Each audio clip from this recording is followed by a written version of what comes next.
A hush fell across the group as they digested my story. "That is so cool!" Clyde exclaimed, breaking the silence. "Did you ever find out what it was?" Rani asked. "Oh, yes," I said. "And what was it?" I smiled. That would be telling. But it wasn't a ghost. Who knows? Maybe one day I'll see one. Until then, I think there's a scientific explanation for most things. You just have to look for it. The kids groaned again. "There are still all sorts of stories, though," I continued, reclaiming their attention. "Fables of Snowdonia that have yet to be explained." "Really?" Rani's father raised a suspicious eyebrow, clearly wondering where I was going with this, and I momentarily questioned whether it was really my place to encourage them. In the end, I decided it was. "Oh, yes," I replied.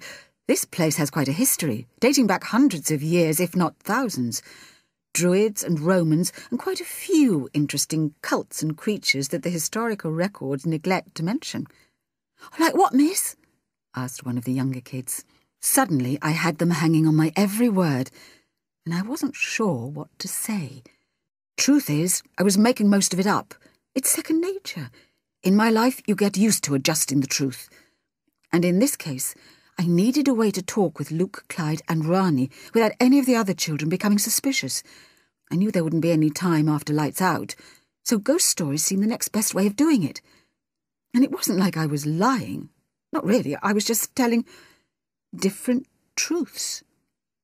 "There are always stories," I told them, "wherever you go. Local legends of monsters that stalk the woods at night, or lights in the skies, strange and beautiful, vanishing without a trace. And that never changes. Out here in the middle of nowhere, or back in the city, in London, there will always be stories. But that doesn't mean to say there really aren't things out there," I continued, directing my gaze onto Luke, Clyde, and Rani.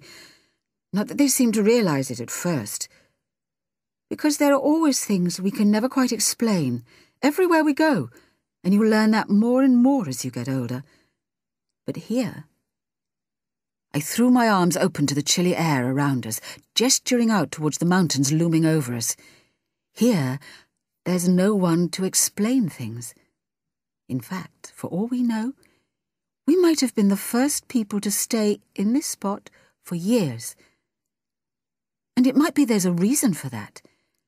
It might be no one else will come here because they know what's waiting for them if they do." I broke off, letting a hush fall, as all the children stared at me, transfixed. "What sort of things?" Clyde asked eventually.